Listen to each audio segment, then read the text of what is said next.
Moon Mondays, unleash your feminine power through astrology. I'm Sheridan, your go-to astrology life coach, sharing this week's woman-centered astrology, empowering you to use astrology to realize your potential. So we begin this week of October 28th with the waning moon in Virgo, moving into Libra tonight, which will be tomorrow for some of you. As we head into Halloween and the Celtic celebration of Samhain with this Scorpio new moon on Friday. So, ooh, spooky Scorpio for Halloween and Samhain and the new moon, right? So before we dive into the astrology this week, let's talk about the new moon and how to best work with this energy, right? The new moon is the start of the monthly moon cycle. This is the dark of the moon time when the moon is completely blotted out by the sun's light and we can't see the moon, right? So it brings a still point. It elicits an internal, inward focused energy, right? Think of the new moon as the moment you start your menstrual cycle, right? You like turn inward, wanting to curl up with yourself and just like go inside. That's the energy of the new moon, right? So I like to think of the entire moon cycle as a timing device, much like our menstrual cycles. By the way, if you're menopausal like me, the moon cycle is a fabulous way to stay attuned to the natural cycle we still carry in our blood. We're just keeping the blood for ourselves now, right? Using the moon cycle as a timing device is my favorite way to keep connecting into your vision and what you want to be creating with your life, right? It's easy to like vision and dream and then like completely forget about what you want, right? With carpools and grocery shopping and work and feeding the troops. Geez, just even like feeding yourself, right? That can feel like such a monumental task sometimes.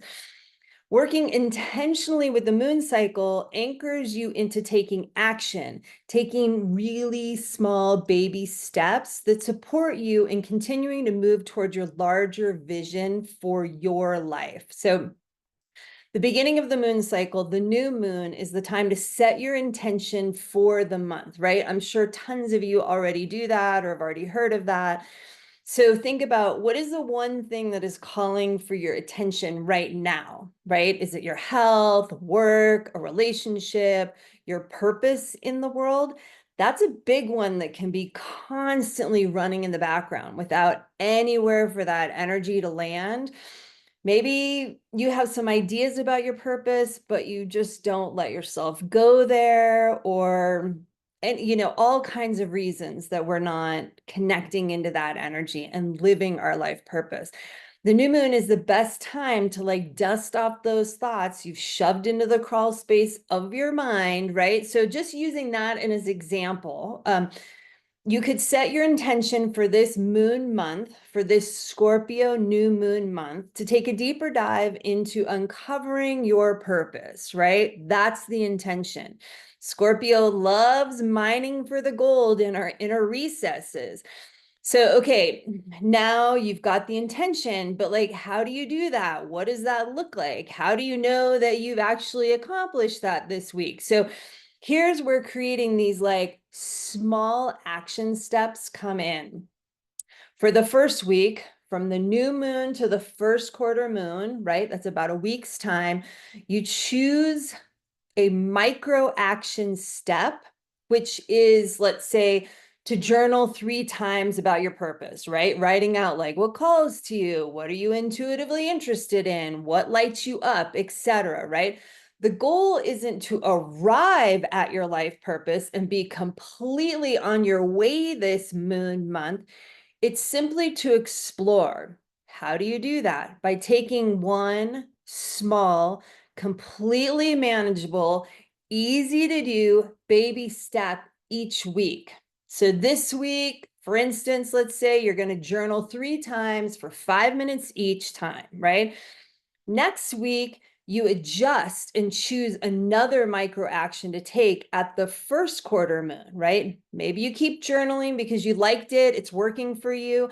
Maybe you shift gears and start researching something that came up in your journaling or something else entirely, right? Or maybe your intention is something else entirely as well. I'm just using this as an example, but it's your life, your purpose, your exploration, right? These are just random examples.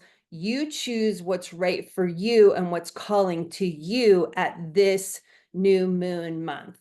The key is taking teeny tiny bite-sized action steps towards it each week, utilizing the 4 main phases of the moon: the new moon, the first quarter moon, the full moon, and the last quarter.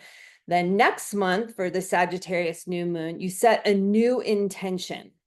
Okay, and here's a little bonus hint of how I like to work with this cyclical energy seasonally with the solstices and the equinoxes, right? I'm all about using these cycles to create the lives we want to live, that we know we can live, right? Or we want to live so badly. So we're heading towards the December solstice, right? That's the new moon of the yearly seasonal cycle, winter, at least for us in the Northern Hemisphere.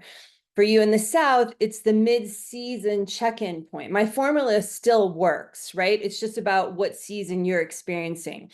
So I set my yearly intentions at the winter solstice, December solstice in the Northern Hemisphere, in the dark of the season, like the dark of the moon, right? When the seed is like composting under, well, the seed isn't composting, but the composting of the leaves and everything is feeding the seed dark under the soil. Then at each new moon, I take one aspect of my larger year vision to focus on each month.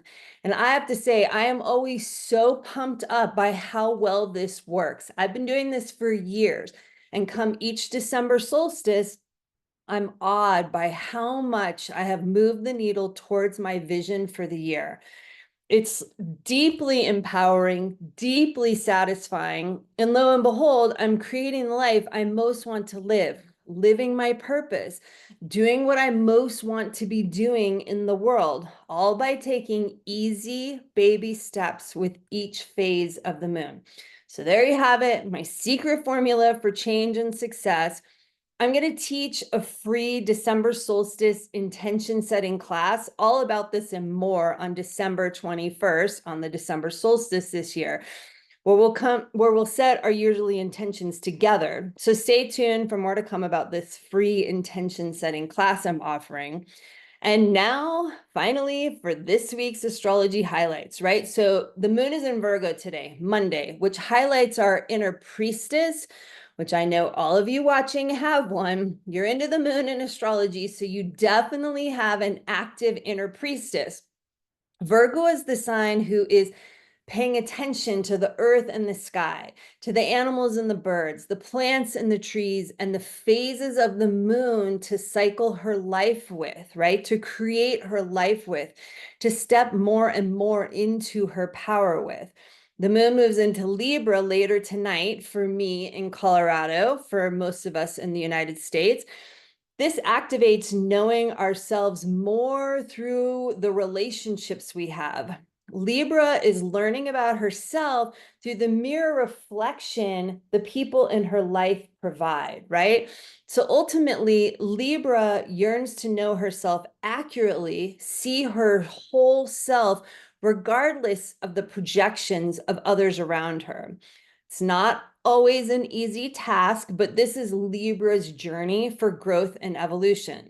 So what do you notice right now as the moon is moving from Virgo to Libra for yourself? Virgo is more of a loner energy. It's the renunciate priestess who lives a little outside of town with her other moon sisters, whose sacred work is to remind us that we are connected to the goddess, to spirit. We are spiritual women. Libra shifts from this priestess energy into partnerships and relationships, an air sign. She needs her people to grow. Thursday brings Halloween and the big item this week, the Scorpio New Moon, early Friday morning in the US, right? So Halloween night is Thursday night. The Scorpio New Moon is early Friday morning. So the moon leaves Libra and enters Scorpio early on Halloween to meet with the Scorpio sun for the Scorpio New Moon on Friday. And Samhain, the Celtic holy day, is most popularly celebrated throughout the night of Halloween into the next day of this exact Scorpio new moon. So there's a lot of like Scorpio energy swirling around on this new moon, Halloween, Samhain night and day. Samhain is the celebration of death. Halloween is our modernized, tamer version. It's a time for honoring the dying of the light, remembering our ancestors, and preparing for winter. The darkest days arrive soon, which induce rest and regeneration, the death that brings the light and ultimately transformation. I'm obviously speaking to the Northern Hemisphere seasonal experience here. So for you Southerners, Beltane is starting. How does the Scorpio energy support you with the spring you're in and the start of new life? Scorpio loves both death and birth. It lives for the intensity of the swings between the two most charged aspects of our lives, right? Birth and death. Interestingly, Mars is opposite Pluto, our underworld shadow teacher planet on this new moon. And this brings an energy that offers taking a look under the hood, actively choosing the healing and doing our shadow work, right? Focus on just feeling your feelings for this new moon. That's enough. We finish up this active week with Mercury entering Sagittarius and Mars leaving Cancer and entering Leo. It's a big week, ladies. Mercury, our thinking, mind, mental planet, heads into the adventurer sign. So let your mind go. It'll be taking you somewhere good and more in alignment with the real you. Mars is headed back into the fires of Leo, and this is a time to focus on actively, passionately loving yourself. Don't be deterred by outside forces or shoulds, right? Just breathe into your heart and find yourself there. See you next Monday when the new crescent moon meets with Venus in the evening sky and we move into the heart chakra within the Venus cycle. So more to come on that powerful event then. If you want to learn more about creating your life with the moon, grab my free guide, 3 Steps to Changing Your Life with the New Moon at my website, SheridanSemple.com, or just click the link below. Comment, ask me questions, and like below if you feel so inspired. Thanks for watching, and I wish you a feminine, empowered week.